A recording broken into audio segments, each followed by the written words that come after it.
The handcuffs clicked around my wrists at 6:47 in the evening. Not because I was guilty. Because my cousin needed someone to blame. And I was the easiest target she could find. I remember the sirens cutting through the quiet Virginia evening, echoing off the mansions along the Potomac. I remember the neighbors peeking through their curtains, watching the police cruiser pull into the driveway of that massive estate, the one where I'd lived for 5 years, cleaning, cooking, and being treated like hired help. I remember Denise standing on the front porch, arms crossed, that cold smile on her face, as if she'd just won a prize she'd been waiting for her whole life. She said, "There she is. The thief." But she forgot one thing. She forgot that I'd been watching her too. My name is Leah. And for 5 years, I lived in a house that was never really my home. My parents passed away when I was 16. A car accident on I-95, just outside Fredericksburg, Virginia. One moment they were driving me to a school field trip, the next, nothing. Just silence and sirens. I was sent to live with my mother's sister's daughter. My cousin Denise.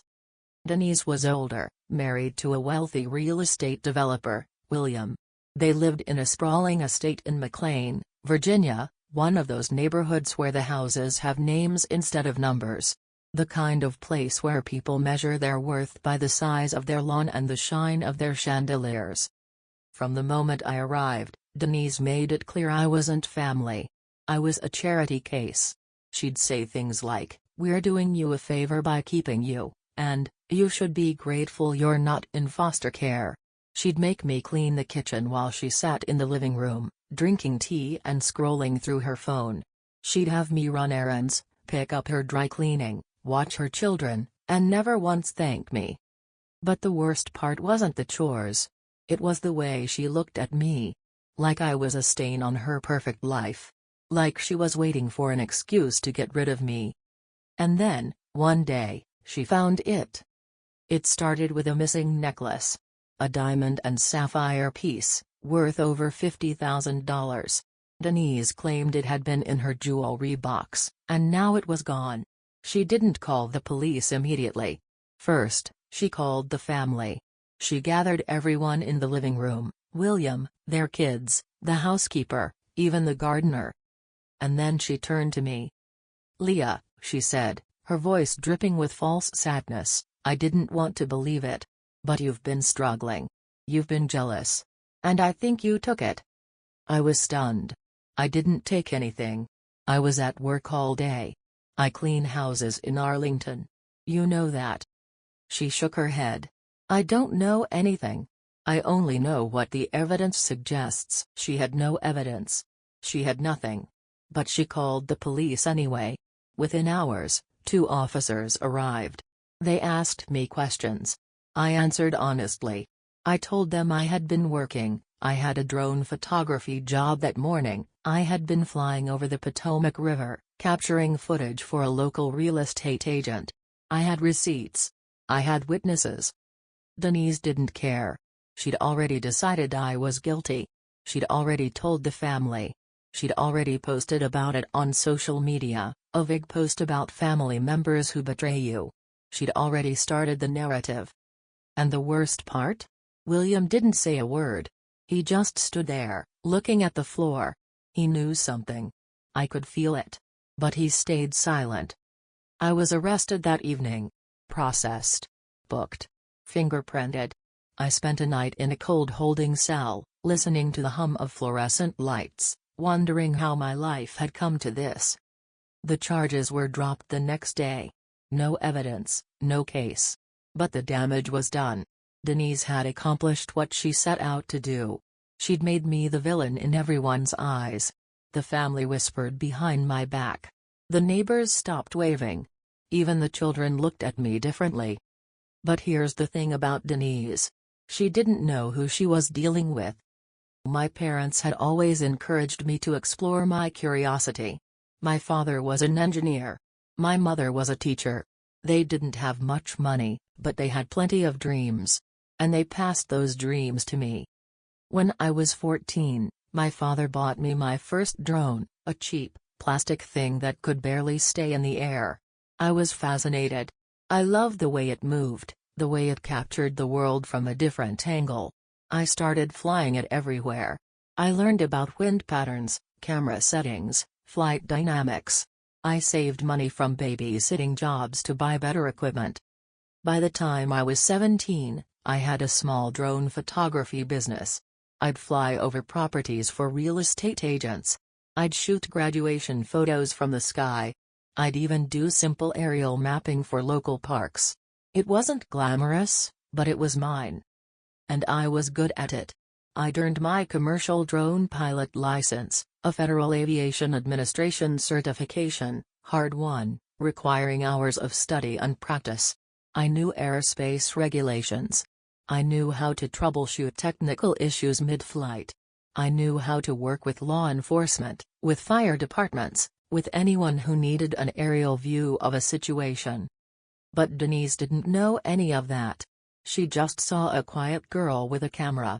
She didn't think I was capable of anything more than cleaning up her messes. So when she accused me of theft, I didn't fight. Not immediately. I played along. I let her think she'd won. I let her believe she'd successfully destroyed my reputation. But in secret, I started building my case. I started by documenting everything. Every interaction with Denise. Every comment she made. Every time she'd looked at me with contempt. I wrote it all down in a small notebook I kept hidden in my room. Then, I reached out to my clients. I asked for copies of my work logs. I built a timeline of that day, hour by hour, minute by minute. I had photographs of myself on location. I had GPS data from my drone. I had witness statements from the property owners I'd been working for. But I knew that wasn't enough. I needed the real culprit. I needed to prove that Denise knew who it was all along. I started paying closer attention to the household. I noticed patterns. The way William's assistant, Marcus, would linger near the jewelry box. The way Denise would avoid eye contact when Marcus was mentioned. The way she'd change the subject whenever William asked about the theft. It took weeks of careful observation. I'd leave my phone recording in the kitchen, just audio. I'd catch fragments of conversations. I'd see Marcus slip into the master bedroom when Denise was out. Finally, I found what I needed. The estate had security cameras, old ones, but functional. Denise's husband had installed them years ago, mostly to monitor the grounds. They were rarely checked. But I knew they were there. I managed to access the footage from the day of the theft. It wasn't easy. The system was clunky, and I had to find the right files. But I found them. And there it was, Marcus, walking into the bedroom, opening the jewelry box, slipping the necklace into his pocket. Clear as day. But here's the part that really got me. 3 weeks later, another camera captured Denise and Marcus talking in the garden. He was angry. She was calm. She said, "Don't worry. I blamed Leah. She's gone. Nobody will look at you." Denise had known all along. She'd covered for Marcus to protect William's reputation. William's business partner had been pressuring him, and if anyone found out his assistant was a thief, the deal could fall apart. Denise was willing to sacrifice me to save her husband's fortune. I didn't confront her immediately. I gathered everything. The footage, the audio, the records. I prepared a file, a thick folder filled with evidence that would destroy her. Then I waited. The moment came at a family gathering. It wasn't a Thanksgiving dinner, I won't lie and say it was. It was a celebration for William's 50th birthday. The house was full. Extended family, business partners, old friends. A grand affair with catered food and sparkling juice in crystal glasses. Denise was in her element. Glowing. The center of attention. She'd convinced everyone she was the victim of a difficult relative. But then, I stood up. I walked to the front of the room, where the large television screen was mounted on the wall. I connected my laptop to the display. Denise asked, "What do you think you're doing?" I didn't answer. I pressed play. The footage appeared. Marcus, walking into the bedroom, taking the necklace. Then, the recording. Denise's voice, calm and cold. "Don't worry. I blamed Leah. She's gone." The room went silent. You could hear a pin drop. Marcus turned white. William's face went from confusion to shock to pure rage. Denise opened her mouth, then closed it, like a fish gasping for air. I spoke. Not loud, not angry. Just steady. "I spent 5 years cleaning this house. I cleaned your kitchen, your bathrooms, your children's messes.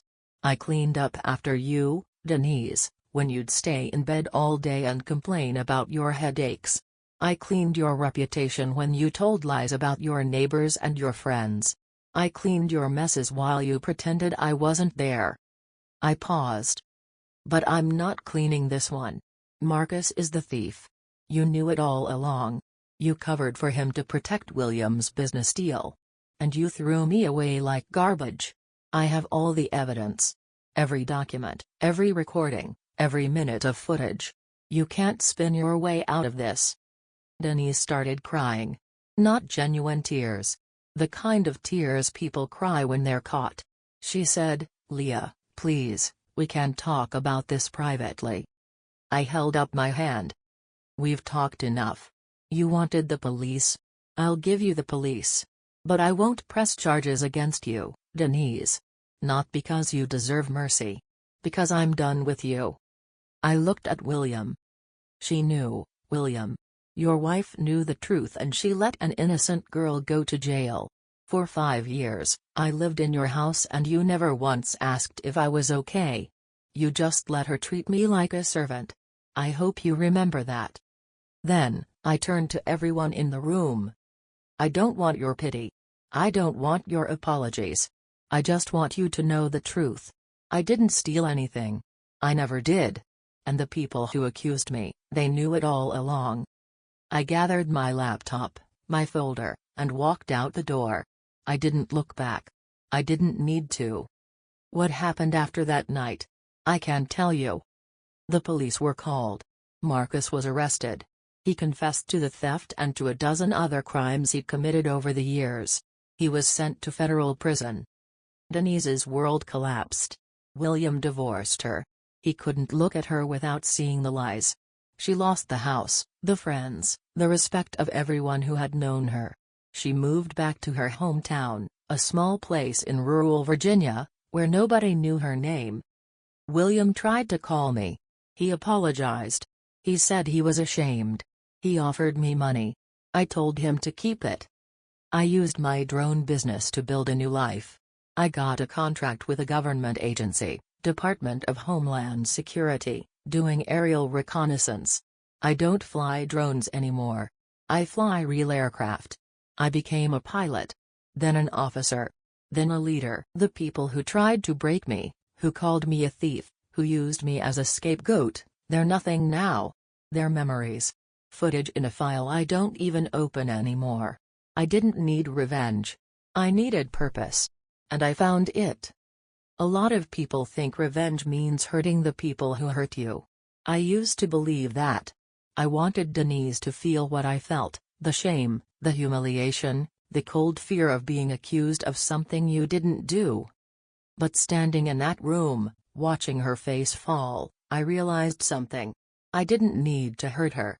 I just needed to stop her from hurting me. I needed to show everyone the truth. And once the truth was out, I could walk away. Because here's the thing. When you let someone else's lies define you, you're still trapped. The revenge isn't in the destruction. It's in the freedom. It's in looking at the person who tried to destroy you and realizing they don't matter anymore. I used to feel so small in the house. I thought I was nothing. A burden. A charity case. But I wasn't nothing. I was just waiting for the right moment to prove that I was something. And that something was incredible. I didn't win because I got revenge. I won because I stopped caring what Denise thought. I stopped letting her control my story. I took back my narrative. And I built a life so full, so meaningful, that she became a footnote in my history. If you're going through something similar right now, someone accusing you, betraying you, trying to make you feel small, Remember this. The truth doesn't need a megaphone. It just needs patience. It needs time. It needs someone like you to stay standing, even when everything around you is trying to knock you down. You have the evidence. You have the strength. You have the power to walk away. And one day, the people who doubted you will realize they were wrong. But by then, you'll be so far ahead, they won't even recognize you. If this story reminded you that hope is worth holding on to, even in the darkest moments, please share it. If it touched your heart, subscribe. Let's spread the kind of courage that doesn't need a dramatic speech. Just a steady, determined step forward. Thank you for listening. Thank you for being the kind of person who believes in the truth. And remember, you are not the mess someone else made of you. You are the one who cleans it up.